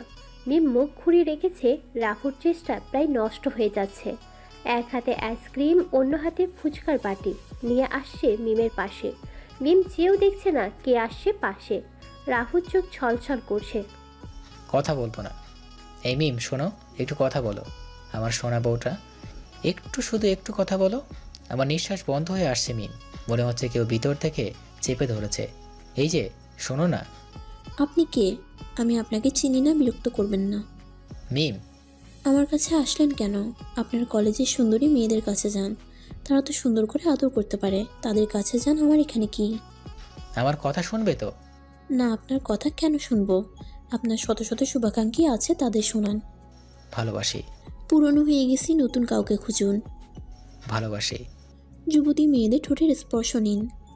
ভালোবাসি। তোমাকে এখন আমি খুন করব, তোমার ভালোবাসার দরকার নেই। যাও যাও তোমার শুভাকাঙ্ক্ষীদের কাছে, সবাই ভালোবাসি বলে। সবাই ভালোবাসে, তবে আমার মতো কেউ নয়। তোমাকে ভালোবাসতে পারবে না। সবাই ভালোবাসা দিতে পারে, কয়জন আছে ভালোবাসার সঙ্গী হতে পারে? আমি সঙ্গ চাইছি তোমার কাছে। সবাই ভালোবাসার যোগ্য হয় না, কারণ সবাই তোমার মতো না। তুমি ভালোবাসা, জীবন মরণের আশা। যতদিন বাঁচবো তোমার হাতটা শক্ত করে ধরে রাখবো মরণ পর্যন্ত। তারপর কিছু বলতে পারছে না রাফসান। মিমের হাতটা কখন যে শক্ত করে ধরে আছে খেয়াল নেই। ফুলগুলো কি শুকিয়ে যায় ভ্রমরের অস্পর্শে? নীরবতা ভেঙে বলে ওঠে মিম। রাফসান তাকিয়েছে তার দিকে। মিমের মুখে গভীর কথা সহজে শুনতে পায় না সে। আজ তাকে নীরবতাই গ্রাস করেছে। রাফসান মুখ খুলে বলল, হ্যাঁ। তাহলে ভ্রমরের সাথে ফুলের বিচ্ছেদ হয় কেন? ফুলের মধু সংগ্রহের পর সে ফুল থেকে আর মধু পাওয়া যায় না, তাই ভ্রমর তাকে ছেড়ে চলে যায়। ঠিক এমনটাই তুমি কি করনি? রাফসান চুপ হয়ে যায়। মিমকে কিভাবে বোঝাবে এটা চোখের ভুল। নীরবতা ভেঙে রাফসান বলে, মেনে নিলাম ভ্রমর মধু গ্রহণ করে মধুকে ছেড়ে চলে যায়, কিন্তু ভ্রমর বসে থাকে না। একটা ফুল থেকে হাজার ফুলের দৃষ্টির কাজে লেগে থাকে। একটা ভ্রমর শুধু একটা ফুল নিয়ে থাকলে এ জগতের সৌন্দর্য কমে যাবে। আর মানুষ কিন্তু তার ভালোবাসার মানুষটার সাথেই সারা জীবন কাটিয়ে দেওয়ার শপথ নেয়। তার মাঝে তাদের বিভিন্ন ভুল ভ্রান্তির মধ্যে পড়তে হয়। দুইজন যদি দুইজনকে বোঝে কিংবা দুইজনের মধ্যে তাদের ভুলগুলো তুলে ধরে, তাহলে কিন্তু বিচ্ছেদের নামটাই সংসার থেকে চলে যায়। মিম মনোযোগ দিয়ে রাফসানের কথা শুনছে। মনোযোগী মিমের গালে হাত রেখে আলতো করে তার কপালে ভালোবাসার স্পর্শে রাঙিয়ে তোলে। তার শরীরটা যেন একদম হালকা হয়ে আসে। নিজেকে হেলিয়ে দেয় রাফসানের বুকে। লেপটে যায় দুজন। ঠান্ডা আইসক্রিমের বরফ গলানো পানি টুপ টুপ করে ঝরছে মিমের গালে। শিউরে ওঠে সে। ধাক্কা দিয়ে রাফসানকে সরিয়ে বলে, যান ফুচকা নিয়ে আসুন। মিমের গাল দুটো টেনে পড়ল। আমার কুলোমুলুটা। রাফসান ফুচকা বানাচ্ছে, পিছন থেকে মিম বলল, মামা একটু ঝাল বেশি করে দিবেন, কতদিন আপনার হাতের ফুচকা খাই না। মিটমিট করে হাসছে মিম। ফুচকাওয়ালা ফুচকা বানাচ্ছে। রাগে গজগজ করছে তার শরীর। মামা ডাকা শুনে মিমকে এখন কিচ্ছু বলা যাবে না, বললেই ছিটকে উঠবে। তাই চুপচাপ সহ্য করছে সে। ঝাল ঝাল করে ফুচকা নিয়ে আসে মিমের সামনে। তাড়াহুড়ো করে মুখে নেয় সে। তৃপ্তির সহকারে চিবিয়ে যখন গিলে নেয়, তখন বুঝতে পারে ঝাঁজ। চোখ মুখ লাল হয়ে গেছে। হাত নাড়ছে মুখের কাছে। মুখ জ্বলে যাচ্ছে তার। রাফসান ইচ্ছে করেই অতিরিক্ত ঝাল মিশিয়ে দিয়েছে তাতে। মিম সহ্য করতে পারছে না। রাফসানের শার্টের কলার ধরে টেনে নিয়ে যায় তার কাছে। সমস্ত ঝাঁজ রাফুর শরীরে মিশিয়ে দেয়। চাঁদ লজ্জা পাচ্ছে, নিজেকে লুকিয়ে নিয়েছে মেঘের আড়ালে। বাহিরে ফুলের সুগন্ধি তাদের মুগ্ধ করেছে। সকাল সকাল তিতির ফোন আসে রাফসানের কাছে। বস, নিলয় রুবির খোঁজ মেলেনি কলেজ ক্যাম্পাস। নিলয়কে আমার চাই।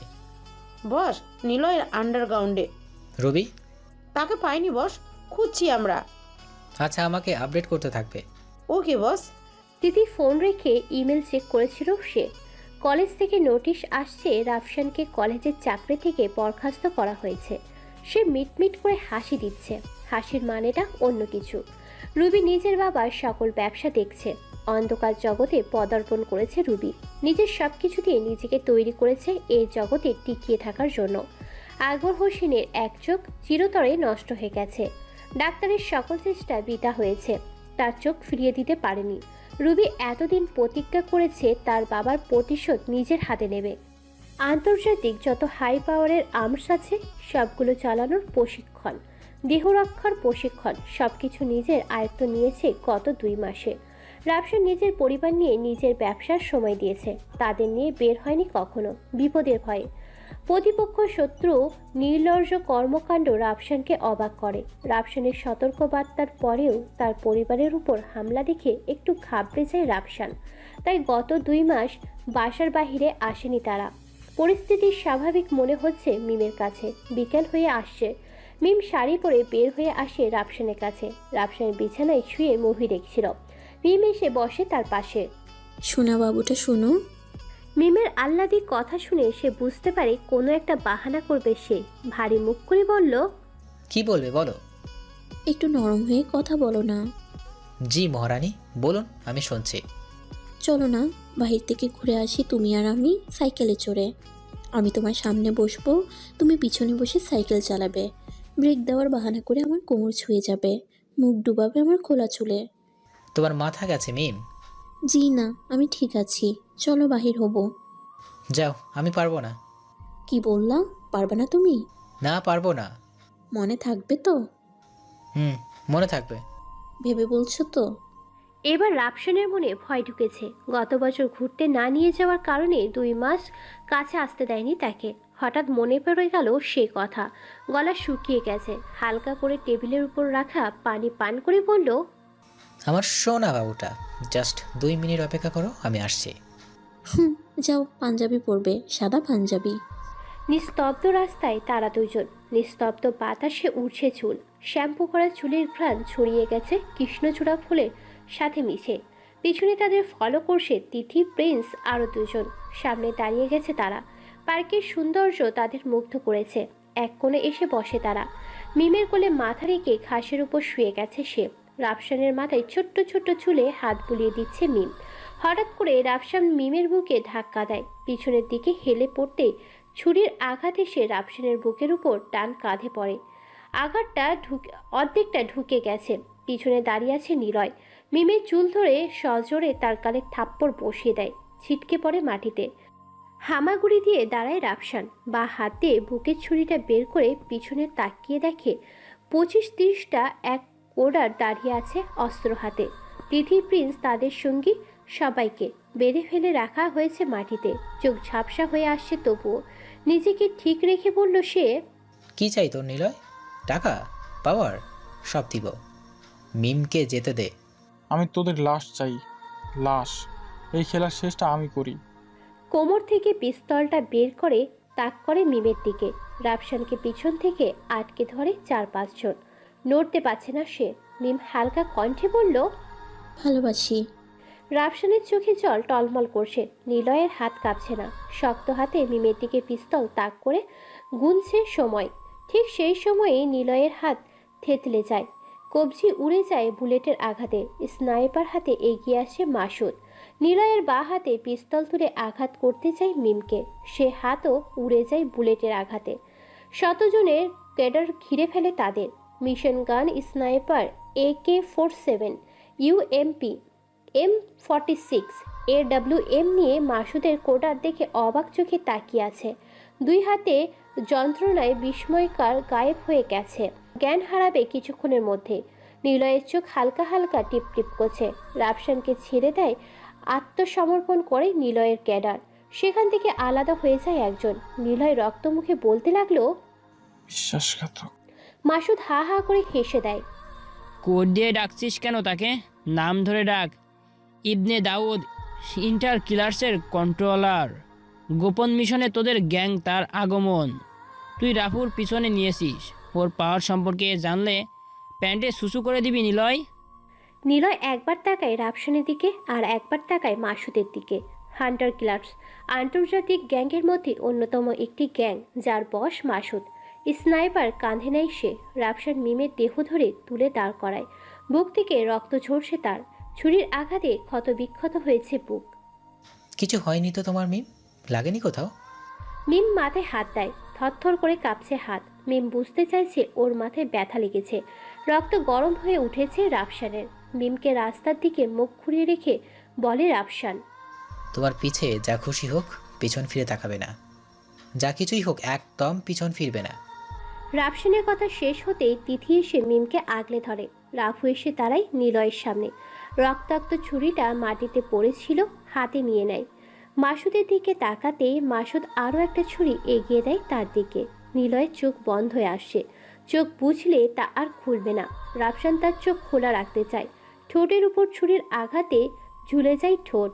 বিচিত্র রকমের আওয়াজ করে ওঠে, চোখ দুটো বড় বড় করে তাকায় রাফসানের দিকে, চোখে রক্ত জমাট বেঁধেছে। তুই সেদিন বেঁচে ভুল করেছিস। সেদিনের মৃত্যুটা সহজ হতো খুব, আজকে তোর মৃত্যুটা তুই নিজেই চাচ্ছিস। এমন যন্ত্রণা চোখ কেঁপে উঠে সুস্থ মানুষের। রাফসান কথা বলছে, তার সাথে জখম করছে তার চোখ, ছুরি দিয়ে টুকটুক করে উপড়ে ফেলছে চোখ। নিলয়ের আর সহ্য করার ক্ষমতা নেই, পা দুটো মাটির সাথে ঘষাঘষি করছে। রাফসানের ছুরি দুটো নিলয়ের মাথার উপর থেকে ঢুকিয়ে মস্তিষ্ক সহ বের করে ফেলে। বন্ধ হয়ে যায় নিলয়ের শেষ নিঃশ্বাস। পুরকিত শান্ত হয়ে গেছে, পাখিগুলো কিচিরমিচির শব্দ করা বন্ধ করে দিয়েছে। ভয় পেয়েছে তারা। রাফসানের সমস্ত শরীর রক্তে রঞ্জিত, মিমের পাশে হাঁটছে। মিম থরথর করে কাঁপছে, রক্তাক্ত হাত দিয়ে মিমের হাঁটা শক্ত করে মিমকে বলল সে, তোমাকে কথা দিচ্ছি আজকের পর থেকে আর কেউ তোমাকে আঘাত করবে না। তোমার মেয়ের দিকে কেউ চোখ তুলে তাকানোর সাহস করবে না। আমার কিছু হয়ে গেলে তুমি মীরাকে নিয়ে দূরে কোথাও চলে যেও। স্মৃতিতে রেখো, ভালোবাসি। আল্লাহ হাফেজ। মিমের হাতে ছেড়ে দেয় রাফু। ক্রমশ ভেঙে পড়ছে মিম। তিথির সমস্ত শক্তি দিয়ে জড়িয়ে ধরে আছে তাকে। মিমকে গাড়িতে তুলে রাফুর সামনে চলে আসে তিথি। মাসুদের স্কোয়াডার নিলয়ের সমস্ত ক্যাডারদের হেডশটে মেরে এক জায়গায় জড়ো করে। দাঁড়িয়ে আছে ইভেন দাউদ। মাসুদের সামনে এসে দাঁড়ায় সে, রাফু আছে তাদের সাথে। রাফু চল ক্যাম্পাসে যাই, এখানে বসে কথা বলা ঠিক হবে না। দাউদ কিছু ইনফরমেশন পেয়েছে যা তোকে নাড়িয়ে দেবে। চলো তাহলে। যার আগে তোর শরীরে ক্ষত স্থানে ওই ওষুধ লাগানোর দরকার। পুরো স্কোয়াডার নিয়ে ক্যাম্পে চলে আসে রাফু। গোল টেবিলের বৈঠক বসে তারা। ইভেন দাউদ বলতে শুরু করে, বস, আপনাদের উপর যত হামলা হয়েছে একদিনে সবগুলো আকবর হোসেনের অগ্রসরে হয়েছে। আকবর হোসেনের হাত নেই তাতে। আপনার পরিবার বিপদে দাঁড়িয়েছে একটি মেয়ে। পিছন থেকে তিথি দাঁড়িয়ে বলল, মেয়েটি রুবি, আকবরের মেয়ে। হ্যাঁ ঠিক তাই, রুবেল রাফসানকে পাওয়ার জন্য এসব করেছে, কিন্তু সে জানে না এই রাফসান অন্ধকার জগতের রাফু। রুবি আরও প্রতিজ্ঞা করেছে অন্ধকার জগতের রাফুর হত্যা সে নিজ হাতে করবে, যার জন্য স্পেশাল ট্রেনিং দিয়েছে। সে এই ক্যাম্পাসে হামলা করবে তারা কিছুদিনের মধ্যেই। অবশ্য ব্ল্যাক ড্রাগনের বিনাশ রাশিয়া থেকে গোপনে অস্ত্র আনছে দেশে। কালকে দিনে এসে পৌঁছাবে সেসব অস্ত্র, আর যদি একবার ওই অস্ত্র তাদের হাতে পৌঁছে যায় তাহলে ব্ল্যাক ড্রাগন সহ দেশের অনেক ক্ষতি হয়ে বসে যাবে বস। মাসুদ বসের নির্দেশে আমি সে সব অস্ত্র পাড়া সমুদ্র বন্দরে নিয়ে এসে নামার কথা, কিন্তু বাংলাদেশের সীমান্তে ঢোকার আগেই সে জাহাজ ধ্বংস করে দেওয়া হবে মিসাইল দিয়ে। দুটো হেলিকপ্টারের নিজাম আর ডেভিডের কাছে কন্ট্রোল রেখেছি, তারা কাজ করে দিবে। এখন আমাদের আজকেই ওদের উপর অ্যাটাক করতে হবে, তারা অপ্রস্তুত। দাউদের কথা শুনে মাসুদের দিকে তাকায়, ইশারা করে মাসুদ। ক্যাডারদের তৈরি হতে বলা হয়, যার যার অস্ত্র গুছিয়ে নিয়েছে তারা। দাউদ তার মেশিন গান নিয়ে স্কোয়াড রেডি করে নেয়। প্রিন্স স্নাইপার স্কোয়াড লিড দেবে। তিথি, রাফু, মাসুদ AK-47, UMP, M46 নিয়ে তাদের স্কোয়াড লিড করবে। উদ্দেশ্য আকবরের ক্যাম্প। যে যার স্কোয়াড নিয়ে রওনা দিয়েছে আকবরের গোপন ক্যাম্পে। ইভেন দাউদ তাদের টার্গেট লোকেশন লকড করে দেয়। সে অনুযায়ী রাফু টিম আকবরের ক্যাম্প ঘেরাও করে ধরে। প্রথম স্তরে প্রিন্স স্কোয়াডার স্নাইপার নিয়ে তাদের পজিশন নিয়ে নিয়েছে। ওয়াকিটকি মুখে কাছে নিয়ে এসে বলল, boss, sniper squad position locked. Machine gun নিয়ে ক্যাম্পের সামনের দিকে আসছে দাউদ। পিছন থেকে আটক করবে তিথি, রাফুদ, মাসুদের ক্যাডার। রাফুর অ্যাটাক প্ল্যান দিয়েছে। দাউদ মেশিন গান নিয়ে সামনে থেকে হামলা করলে সবাই যখন সামনের দিকে ঝুঁকে পড়বে, তখন পিছন থেকে শক্তিশালী ক্যাডার হামলা করলে তাদের বাধা ভেঙে যাবে। শুরু হয়ে গেল গোলাগুলি। দাউদ তার স্কোয়াডার নিয়ে হামলা করে আকবরের ক্যাম্পে। প্রিন্স দূর থেকে স্নাইপিং করছে। থেতলে যাচ্ছে আকবরের ক্যাডার। পিছন থেকে হ্যান্ড গ্রেন দিয়ে উড়িয়ে দেয় গেট। চারিদিকে গোলাগুলি। তিথি, রাফু এক পাশে, মাসুদ তার স্কোয়াডার নিয়ে এক পাশ সাফাই করতে করতে আসে। দিশেহারা হয়ে যায় আকবরের ক্যাডার। সে স্ক্যাডারটাকে নিজের হাতে গুলি করে মারে রাফু। ক্যাম্পের ভিতরে বিল্ডিংয়ের মাঝ বরাবর বসে আছে আকবর। চারিদিকে রাফুর ক্যাডাররা ঘেরা। পাশে দাঁড়িয়ে আছে তিথি, মাসুদ, প্রিন্স, জুবাইর। এক চোখ অন্ধ আকবরের, কালো পট্টি বাঁধা চোখে বসে আছে। রাফুকে দেখতেই হো হো করে হেসে উঠল আকবর। চিৎকার করে বলতে লাগলো, নিলয় তাহলে তোর স্ত্রীকে খুন করেই ফেললো। এখন ব্যথা বুঝবি। আমি এক চোখ হারিয়েছি, এখন হয়তো প্রাণটাও যাবে, তাতে আফসোস নাই। তুই সারা জীবন কষ্টে মাথা ঠুকরে মরবি। প্রাণ খুলে হাসছে আকবর। তার ভাবনা মিমকে মেরে দিয়েছে নিলয়। নিলয় যে বেঁচে থাকবে না এটাও জানতো আকবর। আকবরের ধারণা করেছিল সে তো ফুল ছিল, মিমের শরীরে আজ পর্যন্ত লাগতে দেয়নি। তার এই মিথ্যে সান্ত্বনা বজায় থাকুক। রাফু কিছু না বলে আকবরের মুখের ভিতর পিস্তলের নল ঢুকিয়ে দিয়েছে। ঢাই করে একটা শব্দ, আকবরের নিঃশ্বাস বন্ধ। রাফু ফিরে যাচ্ছিল, হঠাৎ এক শব্দ, প্রিন্স জুবাইর লুটিয়ে পড়েছে ফ্লোরে। আরেকটা বুলেট তিথির কান ঘেঁষে এসে লাগে রাফুর বুকে, লুটিয়ে পড়ে ফ্লোরে। দ্বিতীয় ফ্লোরের উপর দাঁড়িয়ে আছে রুবি, হাতে 9mm শর্ট রেঞ্জের পিস্তল। তিথি, মাসুদের বুলেট রুবির বুক ঝাঁঝরা হয়ে যায়। বাবা মেয়ের এক জায়গায় লাশ পড়ে আছে। তিথির চোখে অশ্রু। চলে যাবে সে অনেক দূরে, ভালোবাসার নেই সে এখানে আর। বাসার কলিং বেল বাজছে। তখন মধ্যরাত, বাসার কেউ ঘুমায়নি রাফুর দুশ্চিন্তায়। মীরা তার বাবার আসার অপেক্ষায়। মিম বসে আছে হাজারো চিন্তা মাথায় নিয়ে। ফিরবে কি সে ভালোবাসা নিয়ে? সকল দুশ্চিন্তা ভর করে যখন কলিং বেল বেজে উঠল। সবার মন মস্তিষ্ক স্তব্ধ হয়ে গেছে।